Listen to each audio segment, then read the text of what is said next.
Signore e signori, buongiorno. Il convegno di oggi qui a Palazzo Piccin possiamo considerarlo come chiusura della 2 giorni celebrativa del 58esimo anniversario dell'insediamento del Quinto Corpo d'Armata, Primo FOD, qui nella città di Vittorio Veneto. Ieri hanno avuto luogo 2 significativi momenti. Un momento istituzionale presso il Consiglio Comunale di Vittorio Veneto, dove il Comune di Vittorio Veneto ha voluto dedicare una seduta straordinaria del Consiglio Comunale per ricordare questa ricorrenza. E poi ieri sera un momento musicale presso il bellissimo, sottolineo bellissimo, Teatro da Ponte, dove fino a tardi abbiamo trascorso una bellissima serata apprezzando le esibizioni degli artisti e dei cantori che ci hanno regalato veramente momenti di intensa emozione. È stata veramente una bellissima serata. Oggi siamo qui per il terzo momento, il momento conclusivo, che io chiamerei momento storico-culturale, nel quale avremo modo di apprezzare l'esposizione del colonnello Lorenzo Cadeddu. Il colonnello Lorenzo Cadeddu è un'istituzione qui a Vittorio Veneto e quindi non ha bisogno di presentazione. E poi sarà proiettato un filmato riepilogativo sulla storia del Primo FOD. Adesso cedo la parola al comandante del Primo FOD, generale di Corpo d'Armata Roberto Bernardini, per il saluto di apertura. Grazie. Bene, benvenuti a tutti, un caloroso benvenuto alle autorità che ci onorano oggi della loro presenza.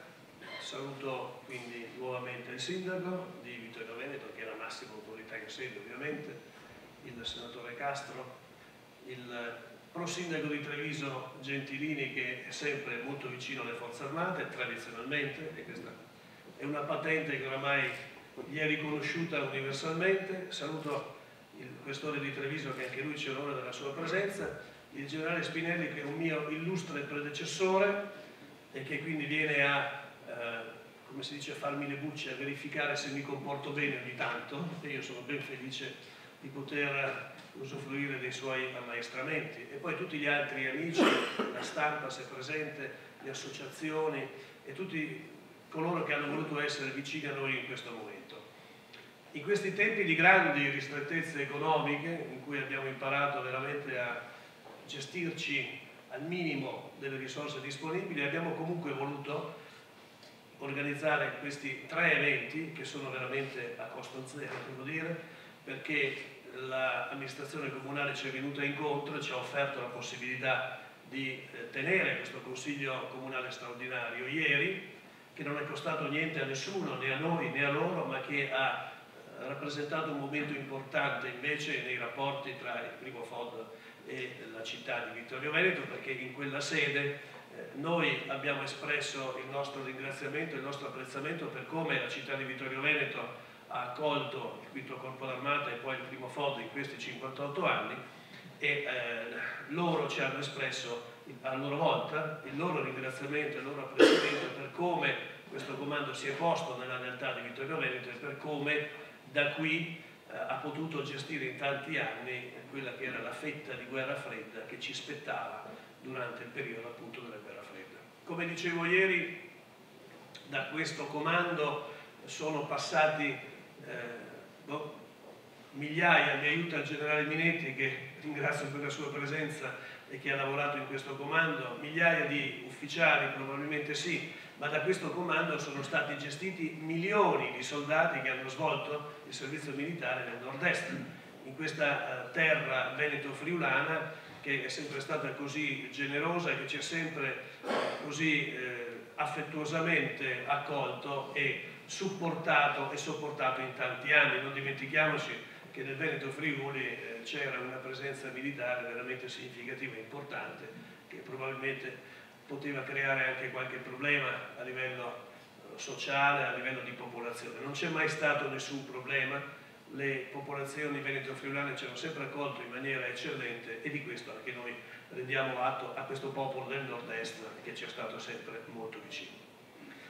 Abbiamo poi ieri sera avuto l'opportunità, grazie appunto alla disponibilità del Comune di Vittorio Veneto e della direzione del teatro, di usufruire del Teatro da Ponte, una bellissima cornice, dove abbiamo tenuto un piccolo concerto in cui si è esibita la nostra banda fanfara della Brigata Pozzolo, ma anche i cori di Vittorio Veneto, bravissimi, ed alcuni diciamo così, virtuosi della musica che ci hanno veramente deliziato. È stata una serata bella, importante, il teatro era pieno e anche questo è stato un risultato che abbiamo conseguito grazie al supporto dell'amministrazione di Vittorio Veneto. Oggi questa conferenza, che rappresenta l'atto formale, finale di queste celebrazioni, in cui sentiremo cosa ha da dirci il colonnello Pradello, ma soprattutto con questa conferenza noi intendiamo terminare questo piccolo ciclo di celebrazioni e riconoscere a tutti gli uomini del primo FOD la funzione che svolgono, importante,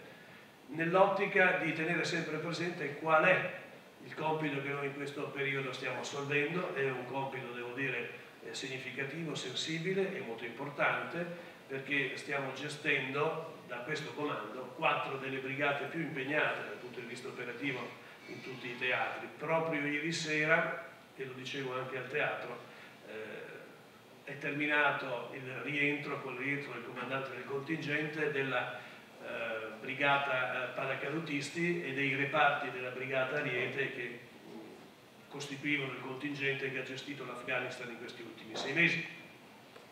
Come tutti sapete è stata una missione molto impegnativa, i risultati, vi assicuro, sono significativi e riconosciuti non solo a livello internazionale ma anche a livello proprio di struttura politica, amministrativa e militare dell'Afghanistan.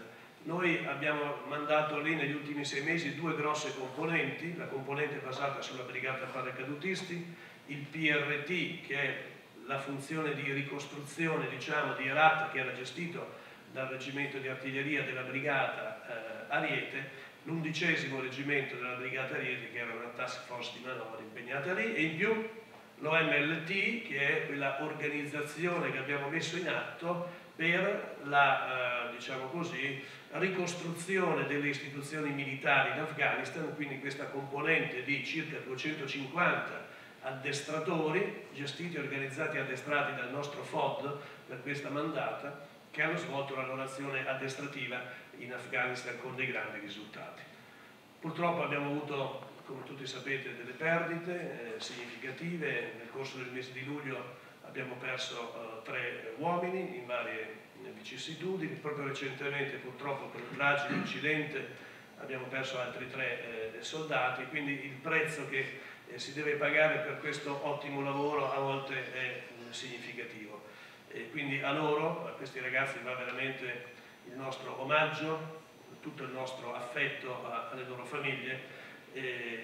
Devo dire che anche nell'ultima occasione il tenente Bucci dei Lagunari, che è deceduto nell'ultimo tragico incidente, abbiamo avuto modo di vedere come la popolazione locale, le famiglie stesse con grandissima dignità sono perfettamente consci del lavoro che i loro congiunti stanno svolgendo in tutto il mondo e proprio con la loro dignità e con la loro compostezza testimoniano comunque, anche nel momento di grande dolore, l'appoggio che loro danno al lavoro dei loro cari. Domenica sarò presente al raduno di Lagunari a Mantova e anche lì avremo occasione di rendere omaggio agli uomini di questo nostro reggimento che hanno avuto un lutto così pesante. Per cui primo FOD erede del 5° Corpo d'Armata che sta continuando a svolgere la propria funzione in luoghi nuovi, come dicevo prima, con modalità diverse, con dei professionisti che hanno delle expertise e delle capacità diverse da quelle che erano quelle dell'esercito di leva, peraltro assolutamente attagliate al compito che dovevamo svolgere all'epoca, un esercito moderno che si presenta alla società come uno strumento a disposizione del nostro Stato e del nostro governo per gli impieghi che il nostro Stato e il nostro governo vorrà farne. Non dico altro, ritengo che sia il momento di dare la parola a chi ci dovrà intrattenere con questa conferenza. Grazie ancora per il vostro appoggio, grazie alla stampa per l'attenzione che ci dedica e soprattutto grazie a tutti voi che avete voluto accogliere il nostro invito ad essere qui presenti oggi con noi per questo atto finale di questa celebrazione molto sobria, ma che nel nostro cuore, e penso anche nel cuore dei vittoriesi, rappresenta un momento importante della vita in questa città. Grazie e buona conferenza.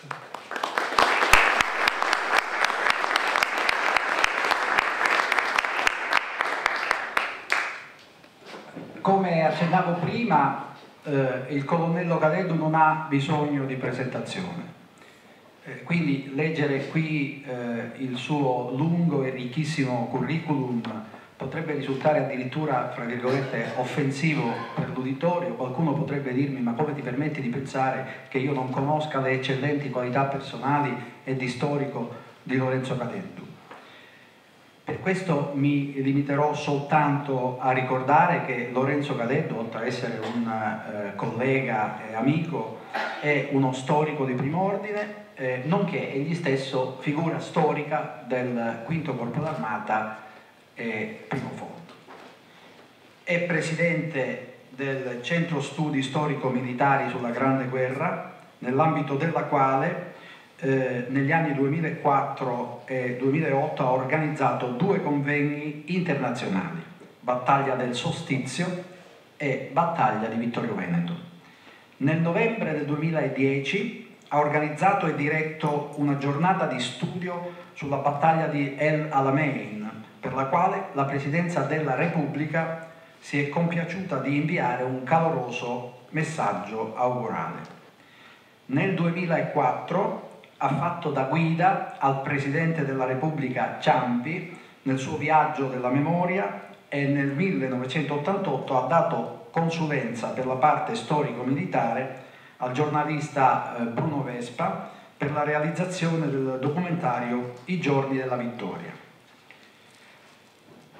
Tutta la letteratura inerente alla produzione e all'attività divulgativa di Lorenzo Cadeddu è stata pubblicata sia in forma cartacea che pubblicata in internet ed è facilissimo trovare i siti di riferimento.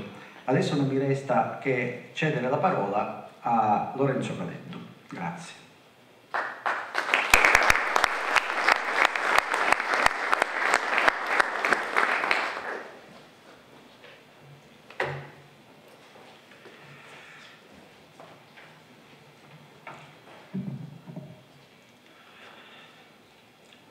Sono trascorsi 58 anni da quel ormai lontano 26 ottobre del 54 che segnò il secondo ritorno dell'Italia all'amata Trieste. Vicende di politica internazionale al limite dell'innesco di un terzo conflitto mondiale costrinsero il capoluogo giuliano a vivere per oltre 10 anni in un limbo che con il trascorrere del tempo si trasformò in un vero e proprio incubo, dando avvio a quella contrapposizione tra i blocchi più nota come Guerra Fredda. Neanche la caduta del muro di Berlino e conseguentemente del comunismo è servita a chiarire talune vicende che ebbero a verificarsi durante le ultime fasi del conflitto in Istria, Dalmazia, in parte della Venezia Giulia e soprattutto a Trieste nell'immediato dopoguerra. Trieste infatti ebbe la sventura di vivere 45 giorni di occupazione slava che costituirono una vera e propria agonia per la città e per i suoi abitanti.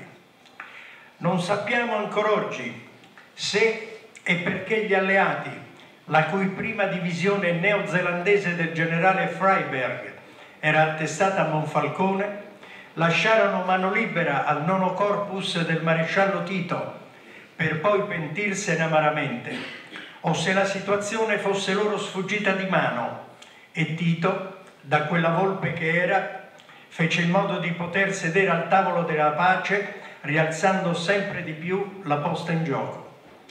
Non è possibile per una questione di tempo ripercorrere quei giorni, ma ritengo che almeno nelle sue linee generali la vicenda sia tristemente ma ampiamente nota. Dopo l'occupazione slava, Trieste e il suo entroterra vennero ripartiti in due zone. Zona A, che comprendeva il capoluogo della Venezia Giulia e i pochi comuni dell'altopiano, rimasti sotto occupazione alleata, mentre la zona B, che includeva i territori ad oriente della città di Trieste, venne occupata dalle unità del Nono Corpus jugoslavo. L'Italia, uscita sconfitta dalla guerra, ancorché privata di parte del territorio nazionale, non poteva sperare di meglio, anche perché il suo esercito non sarebbe stato in grado di svolgere appieno il proprio compito, stante le pesanti limitazioni imposte dalla difficile situazione armistiziale.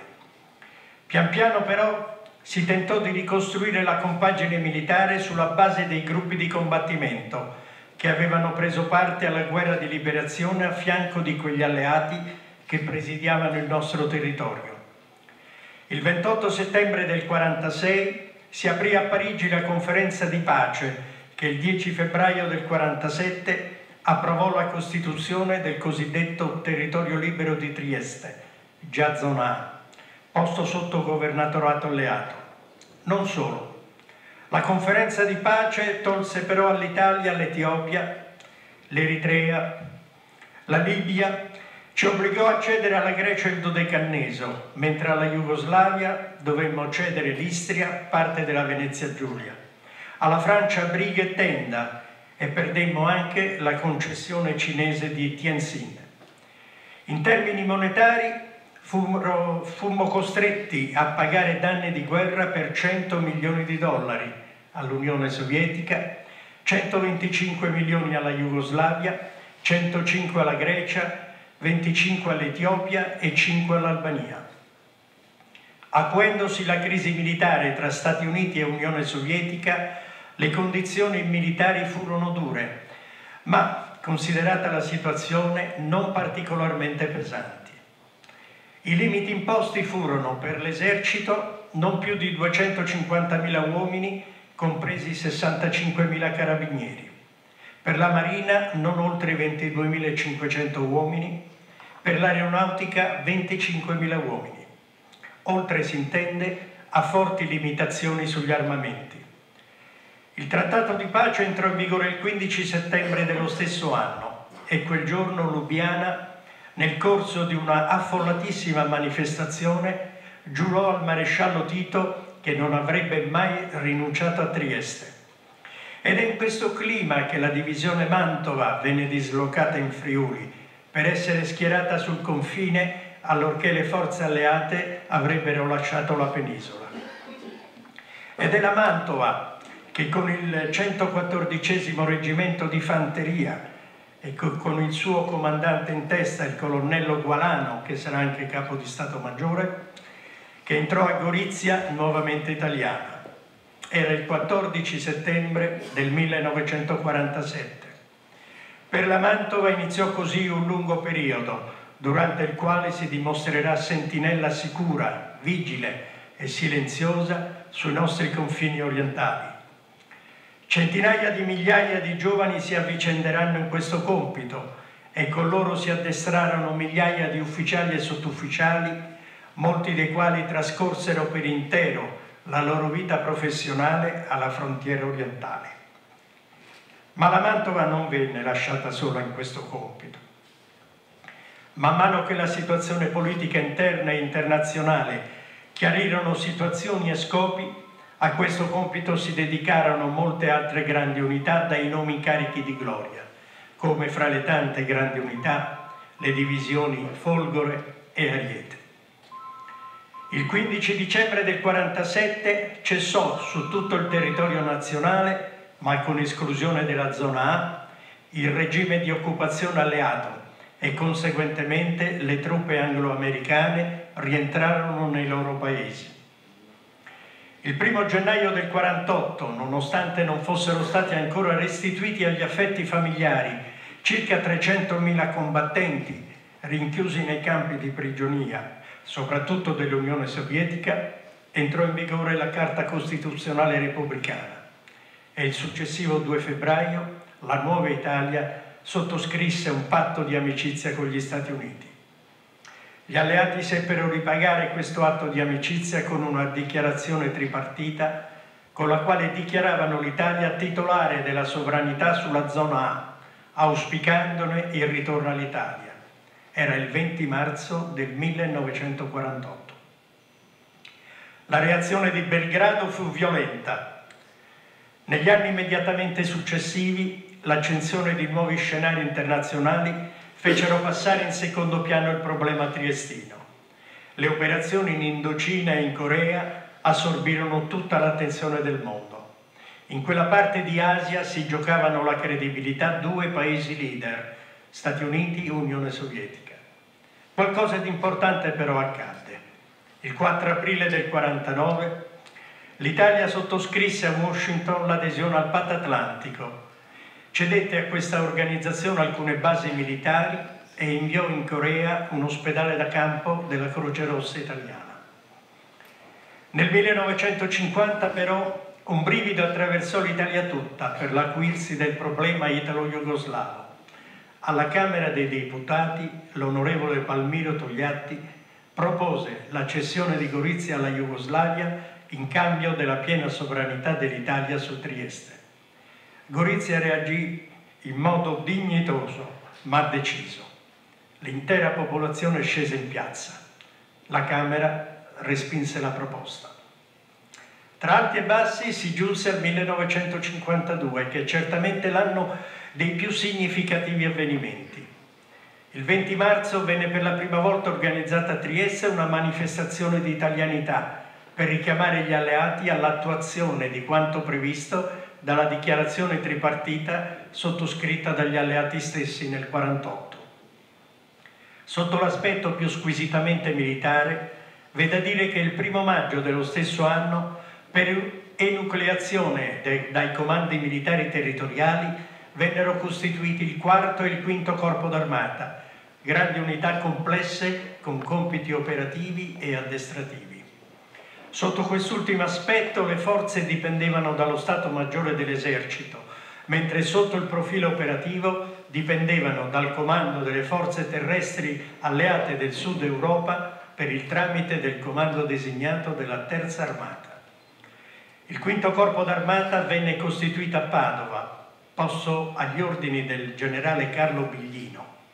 Venne ordinato sulle divisioni Mantova, Folgora, Ariete, le brigate alpine Giulia e Cadore e un settore forze lagunari.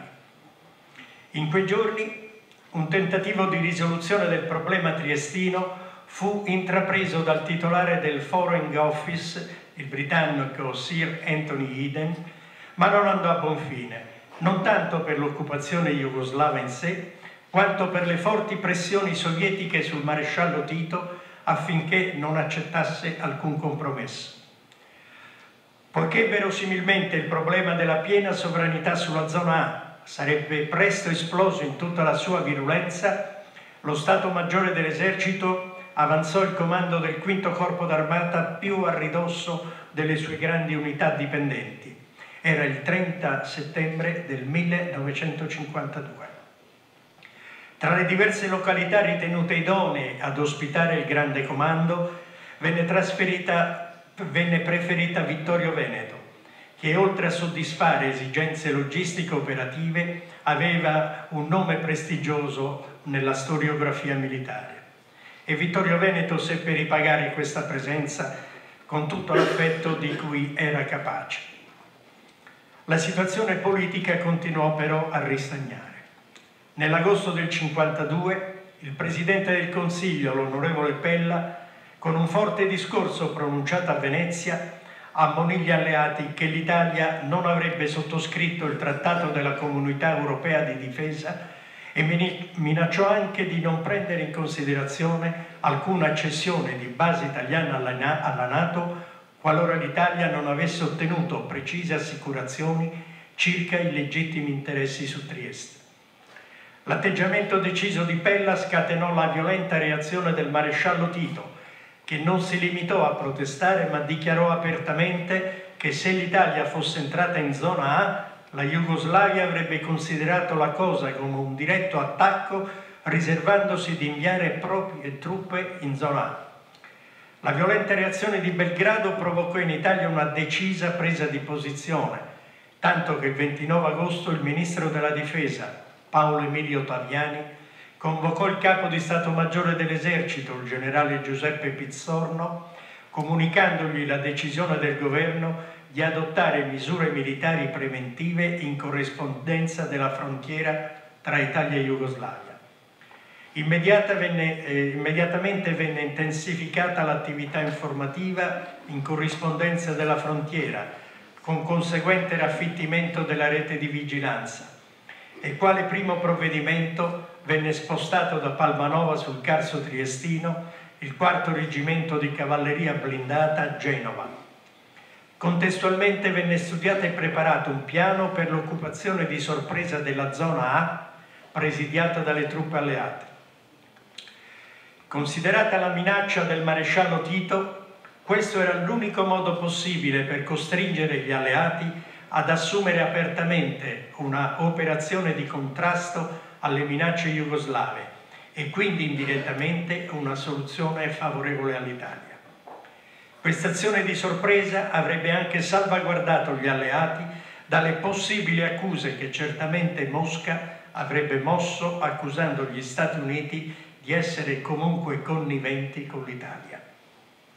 L'operazione per l'occupazione di Trieste venne convenzionalmente chiamata Delta e venne affidata al comando del V Corpo d'Armata, che si sarebbe dovuto avvalere di forze diverse da quelle impiegate per il normale presidio della frontiera orientale.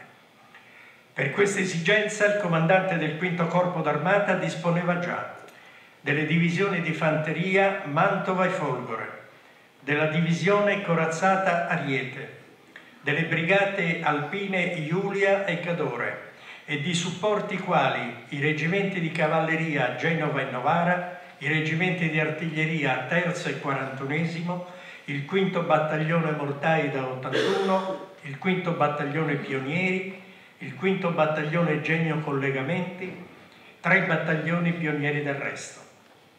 Per la specifica operazione Delta, il V Corpo d'Armata avrebbe ricevuto il rinforzo: le divisioni di fanteria leggera Trieste e Cremona, le brigate alpine Tridentina e Taurinense, oltre a reparti minori quali il battaglione San Marco, il battaglione lagunare Marghera e una unità di formazione di 300 paracadutisti.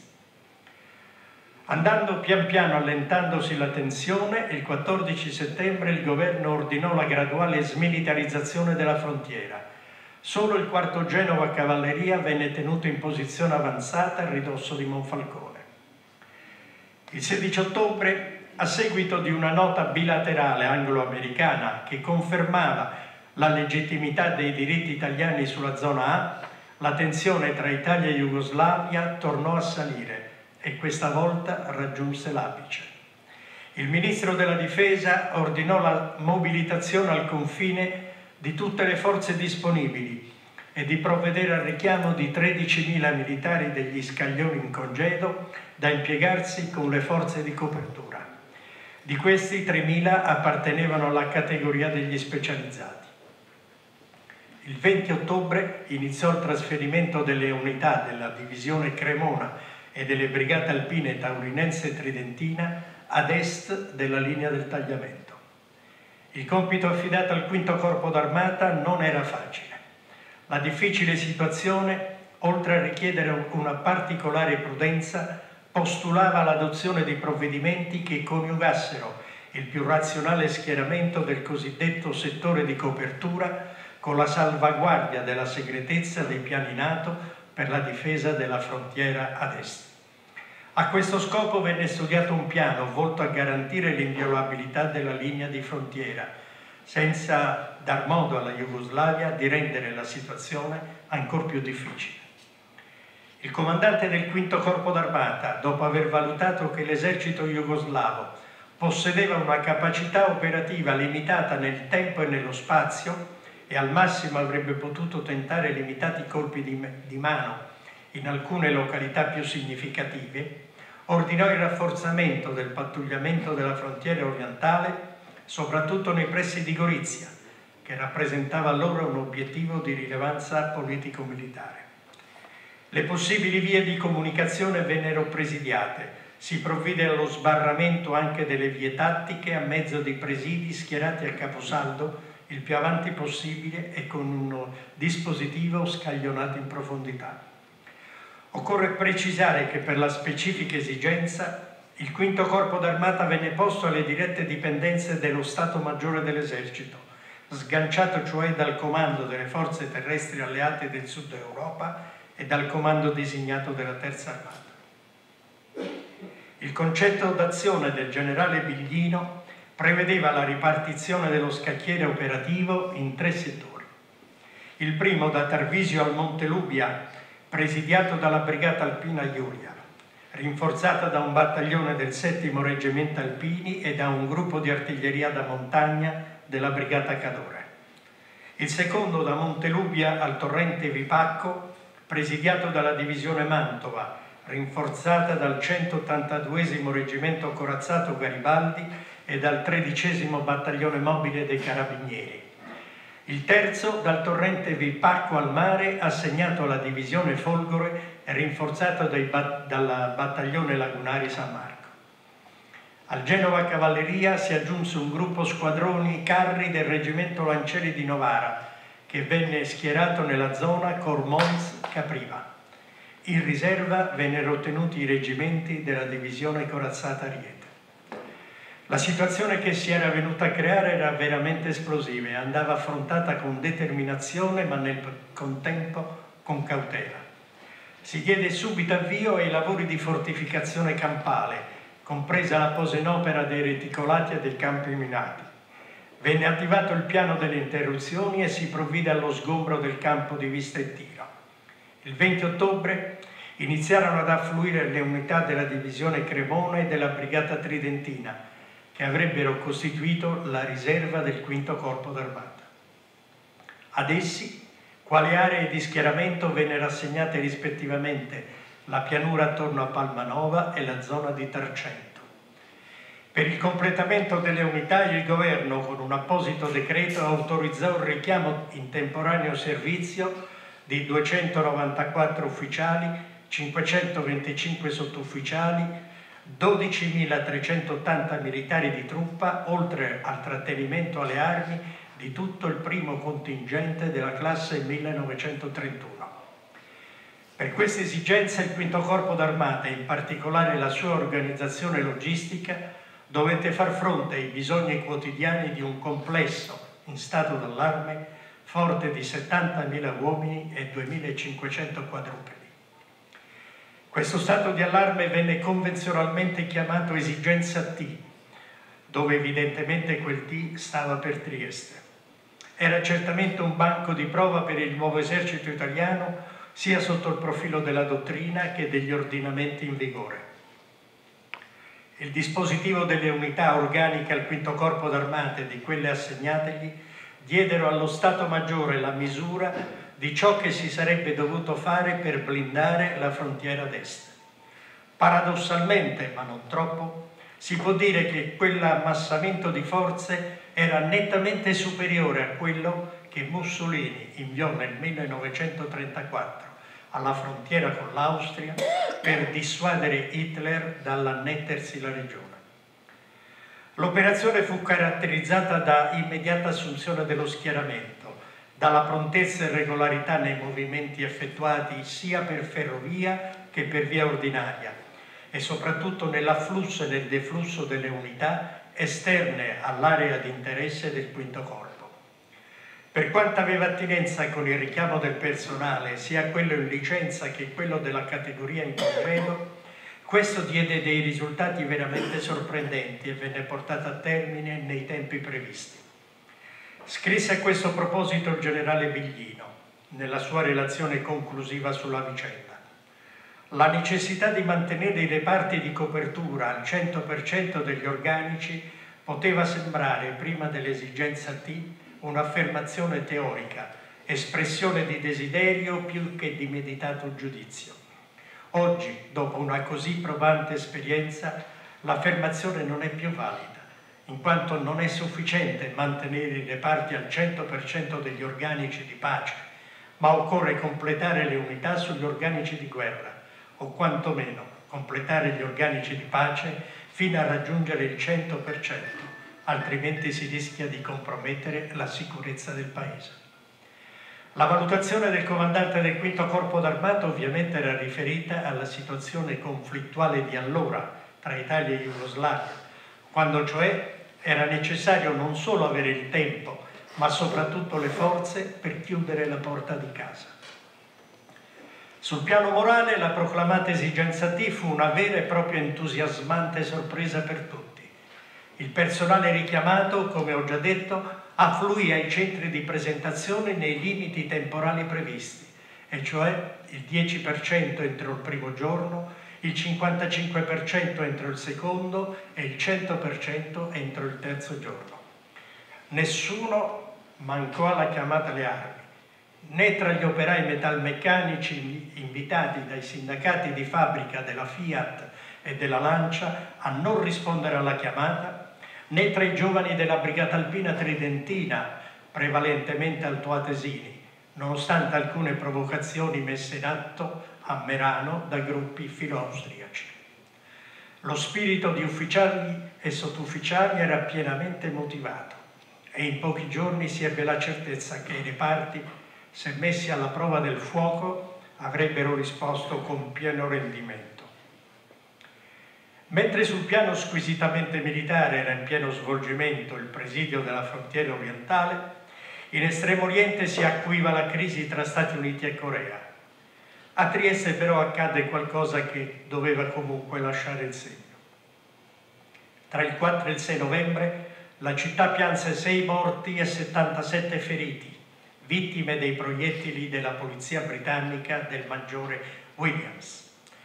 La città, come tutti gli anni, chiese di poter imbandierare gli edifici pubblici con il tricolore italiano in occasione della ricorrenza del 4 novembre. Quell'anno l'autorizzazione non venne concessa. La città manifestò la sua contrarietà e davanti alla chiesa di Sant'Antonio Nuovo in Ponte Rosso la polizia fece fuoco sui manifestanti ad altezza d'uomo. Il presidente del Consiglio italiano, l'onorevole Pella, chiese di poter partecipare alle esequie, ma il governo britannico non autorizzò. Improvvisamente le acque parvero calmarsi. Italia e Jugoslavia addirittura accettarono l'ipotesi di una conferenza a 5 per porre fine al contenzioso. Il 5 Pella si incontrò a Roma con l'omologo Pavic Gregoric, con il quale concordò il simultaneo ritiro delle truppe ammassate al confine. In ambito V Corpo d'Armata il generale Biglino cedette il comando al generale Giorgio Liuzzi, proveniente dalla regione militare meridionale, e tra alti e bassi si giunse a Londra alla firma del memorandum d'intesa avvenuta il 5 ottobre del 1954. Per una fastidiosa forma influenzale del ministro degli esteri britannico Sir Anthony Eden, la firma del protocollo avvenne nella sua residenza al numero 1 di Carlton House Garden e non, come sarebbe stato più corretto, al Foreign Office. Sul tavolo erano allineate 4 copie del protocollo, scritto in lingua inglese su carta celestina, legata da un astro azzurro sul quale faceva spicco il sigillo rosso di cera lacca del Ministero degli Esteri. Una carta geografica su cui erano state riportate alcune modifiche alla linea di demarcazione tra le zone A e B era dispiegata davanti alle copie del protocollo. All'epoca, ambasciatore italiano a Londra era Manlio Brosio, futuro segretario generale della NATO, mentre il plenipotenziario jugoslavo era un certo Vladimir Velebit. I due si strinsero cortesemente la mano, ma non si scambiarono né un'occhiata né una parola.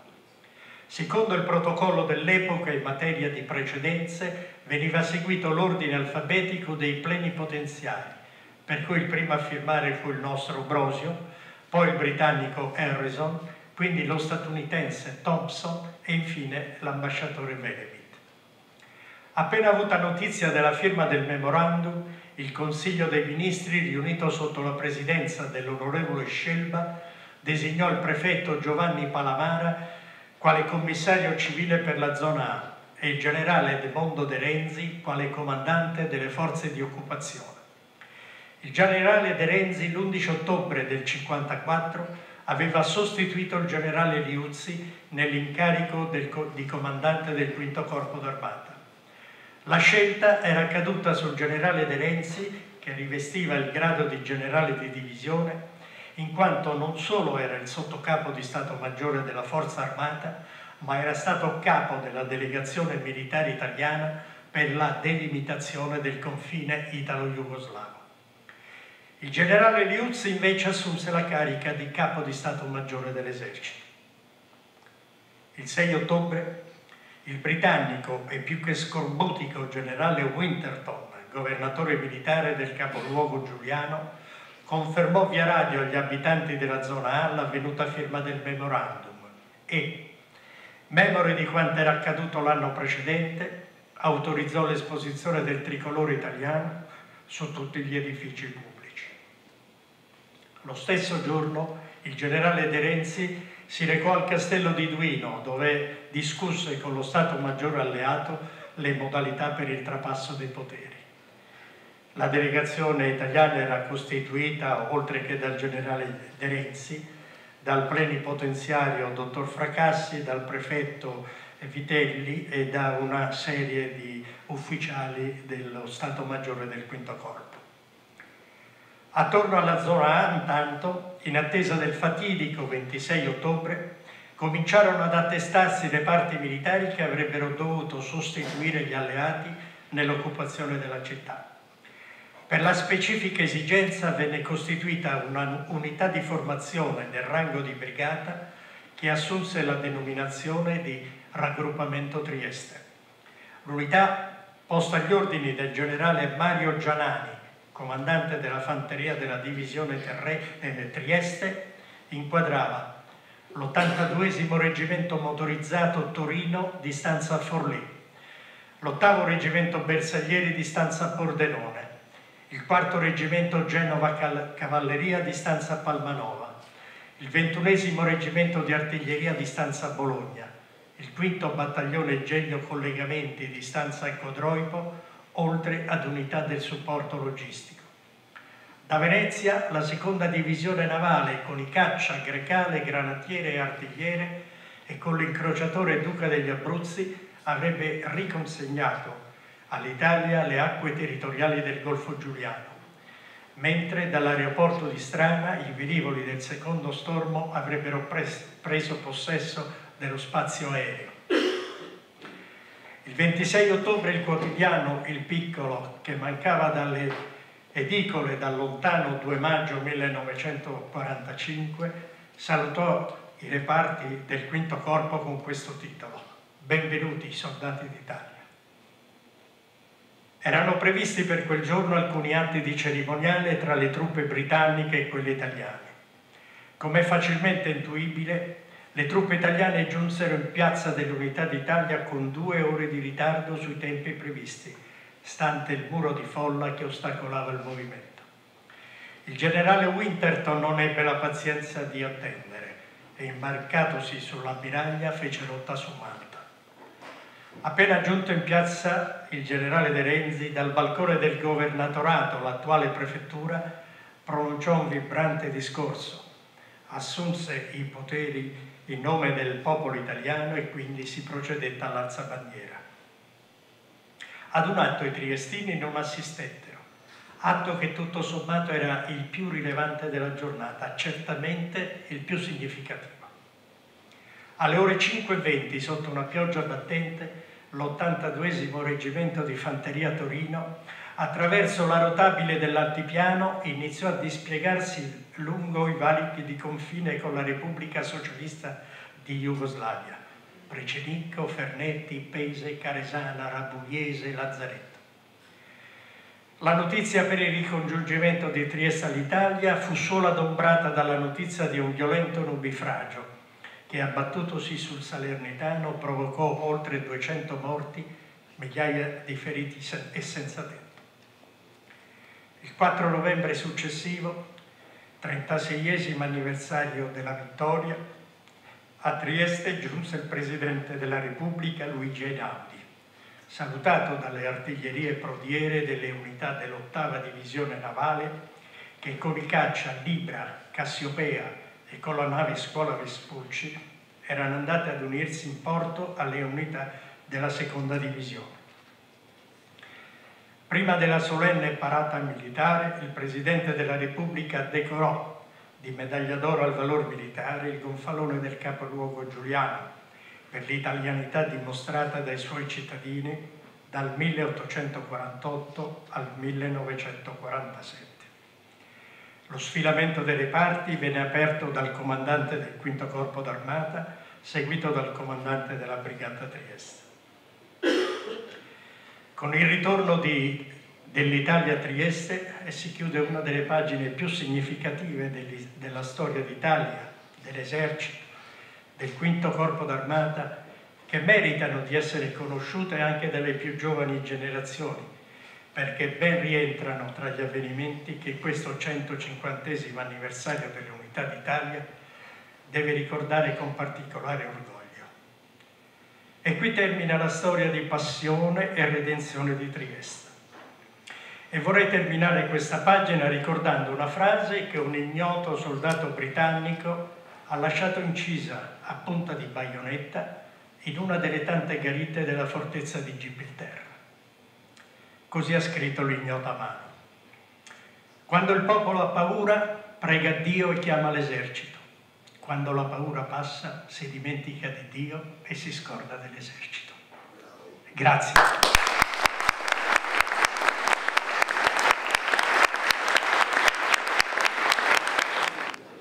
Ringraziamo il colonnello Cadeddu per la sua interessante e anche appassionata esposizione. Tornando al 58esimo, è doverosa una menzione per il maresciallo Bacalepre, che è qui presente in sala ed è una testimonianza vivente del 58esimo anniversario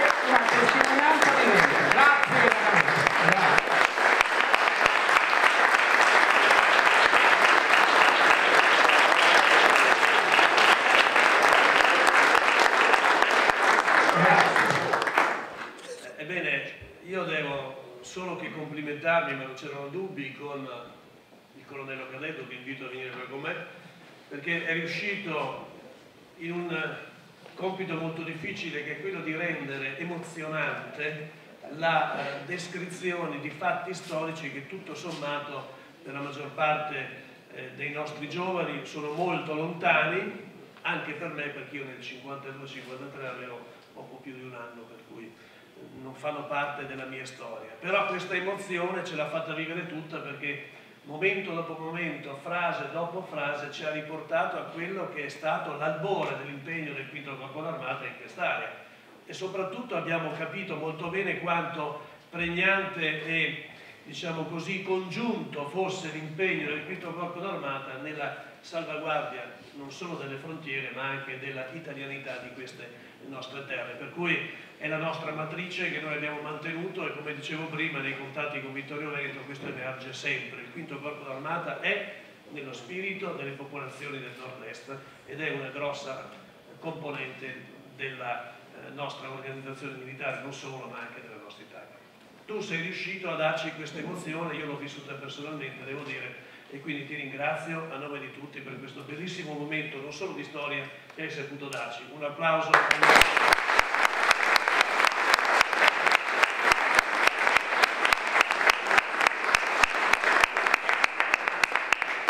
E come ricordo di questa giornata per noi, anche per te molto importante, ti voglio dare il coin del comandante del V Corpo d'Armata / primo FOD, che rappresenta Palazzo Piccin con i simboli della Nike di Samotrace, ovviamente il simbolo della vittoria, è il simbolo della divisione Mantova, che nel filmato non hanno messo, ma la prossima volta lo inseriremo sicuramente, che rappresenta la nostra capacità di proiezione come comando e controllo. Sul retro c'è Palazzo d'Oro Altan, che è l'altra nostra realtà, quella dove abbiamo la nostra mensa e parte dei nostri servizi. Con grande piacere in ricordo di questa giornata.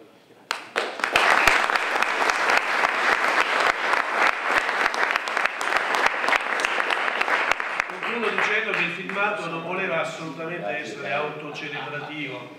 Nel filmato abbiamo cercato di riassumere le due cose importanti: la storia, il passato quindi, ma anche il presente. Quindi avete visto in quei flash delle nostre 4 brigate l'addestramento che queste brigate svolgono per essere sempre ovviamente pronte per gli incarichi che il nostro governo e il nostro Stato ci vogliono affidare, ma soprattutto avete visto in quei filmati anche quella componente che non è mai disgiunta dal nostro modo di essere e di operare, quella dell'umanità. Avete visto molti inserimenti, questi bambini, queste popolazioni che nelle varie missioni sono state aiutate. Ebbene, non dimentichiamo mai che la nostra essenza è quella di essere dei militari preparati, ben addestrati secondo quelle che sono le nostre missioni, ma che siamo anche degli uomini che capiscono e comprendono le situazioni, che fanno di tutto per prepararsi a gestirle anche nelle difficoltà nella maniera migliore. E devo dire che i riscontri che abbiamo, lo sapete tutti, sono estremamente positivi.